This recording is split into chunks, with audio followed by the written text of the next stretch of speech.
हदीस में आता है कि जो पेशाब के छींटों से नहीं बचता इसको अज़ाब कब्र हो रहा है। तो अक्सर बच्चों वाले घर होते हैं, बिस्तर पर पेशाब कर देते हैं बच्चे, तो वो जिस तरह मैट्रेस होते हैं जज़ब हो जाती है उनमें चीज़ें, उस वहाँ पे निजासत को किस तरह से दूर करें? ये बिल्कुल डिफरेंट चीज़ें हैं, दो आप जिनको जोड़ने की कोशिश कर रहे हैं। वो बुखारी मुस्लिम में हदीस है कि आप अलैहिस्सलाम एक जगह से गुजरे थे, कब्र वालों को अजाब हो रहा था। आपने फरमाया कि एक चुगली खाता था, दूसरा पेशाब के छींटों से नहीं बचता था। एक टहनी के दो टुकड़े करके आप अलैहिस्सलाम ने कब्रों पर डाल दिए। फरमाया जब तक ये हरी रहेंगी अजाब में तखफीफ होती रहेगी। पेशाब के छींटों से नहीं बचता था यानी वो खुद नहीं बचता था, यानी एक नमाज पढ़ने वाला बंदा पेशाब करता है और पेशाब के छींटों से नहीं बचता और अपने नापाक कपड़ों के अंदर वो नमाज पढ़ता है नापाक जिस्म के साथ, या वो नमाज पढ़ता ही नहीं है, तो ये सूरत में एक कपड़े आपने पहने ही नहीं हुए, ठीक है जी, और उस पर पेशाब के छींटे लगे हैं, उस पर तो कोई अजाब नहीं है, ठीक है। वो 10 साल तक पड़े ने कपड़े, आपका क्या लेते देते हैं? जब तक आप नमाज के लिए, क्यों कहा जाता है कि नमाज पढ़ने के लिए वो जगह पाक हो जहाँ पे आप नमाज पढ़ रहे हैं, आपके अपने कपड़े पाक हों, ये क्यों आपको बताया जाता है?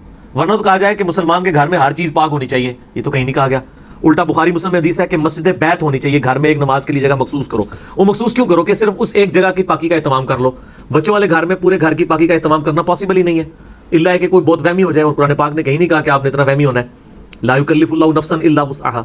इसी तरीके से अगर मैट्रेस के ऊपर पेशाब लग जाता है तो आपका जो अपना, अगर उसकी वजह से कोई बदबू फैल जाती है, ताफुन वाला मसला होता है, वो तो अलग चीज़ है, ठीक है, वो तो बहुत ज़्यादा, वो तो मामला इस तरह के होते हैं। वो ताफुन सिर्फ पेशाब से नहीं, वो तो अंडा भी गिर जाए, सालन भी गिर जाए, अंडे की बदबू जो है वो बाज़ का पेशाब से भी ज़्यादा बुरी होती है, जो अंडे की बदबू बाद में बर्तनों में भी होती है, हालांकि वो अंडा तो पाक है।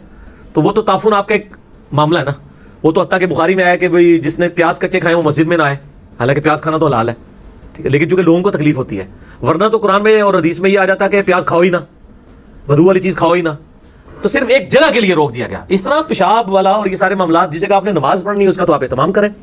बाकी कालीन के ऊपर कहीं कोने पे थोड़ा सा पेशाब लग गया और आपने उसको उधर ही उसी वक्त साफ कर दिया, वो पाक तो नहीं होगा, ज़ाहिर है कि जब तक उसे ऊपर छत में ना ले जाए और धोए ना और पूरा ना निकले, वहां पे नमाज ना पढ़े, ताफुन नहीं आ रहा तो वो कोई मसला नहीं है, कोई गुनहगार नहीं उस मामले से बंदा होगा।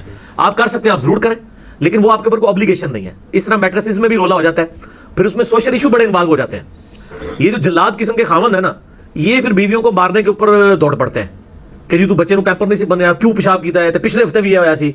उसलिए तो मैं औरतों को मशवरा ये दूंगा कि जब तक बदबू ना आए ना, चुप कीती रहो, ठीक है जी, कोई जरूरत नहीं है, क्योंकि उस मैट्रेस पे तो नमाज पढ़ने से भी नहीं होनी है, माथा तो जमना ही नहीं है, उस पर नमाज किसी ने नहीं पढ़नी, ठीक है ना जी। तो कोई मसला नहीं, जब आपके लिए कन्वीनियंट हो आप साफ कर ले, कोई इतना इशू नहीं है। इसकी बुनियाद के ऊपर लाई झगड़े करना और ये सारे मामलात वो उस फसाद से बचाने के लिए, तो आपको तो बताया बुखारी मुस्लिम में हदीस है कि आप लोगों की लड़ाई को खत्म करने के लिए भी झूठ बोल सकते हैं, ठीक है। तो इस मामले में कोई वहमी होने की जरूरत नहीं है। सफाई आपका जाती शरफ है, आप जरूर करें। अल्लाह ने आपको जिस सफाई का पाबंद किया है वो सिर्फ वो सफाई है कि आपके कपड़े पाक हो, जिस्म पाक हो, जिस जगह नमाज पढ़ रहे हैं वो पाक हो। उसके बाद आप जितना पाकी का एहतमाम करें वो करते जाएं। आपको टॉयलेट 10 दफ़ा धोना है 10 दफ़ा धोएं, आपकी मर्जी है। और ये तो आज के ज़माने के मसले हैं। साहबे कराम अलैहिम रिदवान के ज़माने में तो उनकी छतें तो इसी तरह नापाक ही होती थी, क्योंकि वो 2 ईंटें रख के टॉयलेट करते थे, तो रोज़ाना उठा के तो नहीं फेंकते थे। हमने भी बचपन में वक्त देखा है कि वो 1 दिन के बाद या 2 दिन के बाद या कुछ घंटों के बाद वो औरतें लेके जाती थी, उतने घंटों तक तो वहीं पे वो पखाना पड़ा रहता था, नालियों में वो गटर सिस्टम नहीं होता था। तो अब चूंकि हम लोग सफाई सुथराई, हमें गौरों ने फैसिलिटीज़ ऐसी दी हैं कि हमारे साफ़ सुथरे बाथरूम हो गए, इसलिए हमारे वहम भी ज़्यादा बढ़ने शुरू हो गए और इसकी वजह से लोग जो है वाकई वहमी भी हो चुके हैं, ठीक है। तो इसके बारे में वो जो अबू दाऊद में एक हदीस है कि एक औरत थी, उसने कहा तो मदीना शरीफ की गलियों में बड़ा गंद बिखरा हुआ है और मेरी चादर लंबी है, वो नीचे लटकती है, तो वो मुझे खतरा ही रहता है नापाक हो जाएगी। आपने फरमाया कि वो नापाक जगह के बाद पाक जगह आती है, कयाजुल आती है, फरमाया उससे भी रगड़ खाती है तो फरमाया पाक हो जाती है, यानी वो वहम कोई खत्म, हालांकि टेक्निकली स्पीकिंग वो पाक हो जाएगी। तो बस ये वहम को खत्म किया गया, क्योंकि इस्लाम फिर इस तरीके से चल नहीं सकता, ये इम्पॉसिबल है। आपने एक हद तक बचना है, बस उससे ज्यादा नहीं, ठीक हो गया। कुरान की तिलावत कर सकते हैं उस मैटर्स के ऊपर, क्योंकि नमाज तो नहीं होगी उस पर। हाँ जी, कुरान की तिलावत वगैरह या कुरान पाक पढ़ सकते हैं वहाँ पे बैठ के उस मैटर्स के ऊपर। हाँ जी, उसके ऊपर जरूरी है कि आपने उसी के ऊपर बैठ के पढ़ना है, आप से बैठ के पढ़ना। हाँ जाहिर है कि वो कुरान पाक के लिए तो ये प्रोटोकॉल नहीं है, जाहिर है। कुरान पाक तो आप सवारी के ऊपर भी बैठ के पढ़ सकते हैं, आप कहीं भी पढ़ सकते हैं। ये कहीं नहीं है कि आपने जिस जगह बैठ के कुरान पढ़ रहे हैं वो जगह पाक हो, बहुत अच्छा है अगर पाक हो, नमाज का ही प्रोटोकॉल है। कुरान पाक आप जुबानी भी पढ़ सकते हैं, ठीक हो गया ना जी। नबी अलैहिस्सलाम, मैं आपको मिसाल भी देता, सही मुस्लिम में हदीस है, आयशा कहती है मैं हालत हैज़ में होती थी। हैज़ वाली औरत क्या होती है? और हुजूर मेरी गोद में सर रख के कुरान पढ़ा करते थे।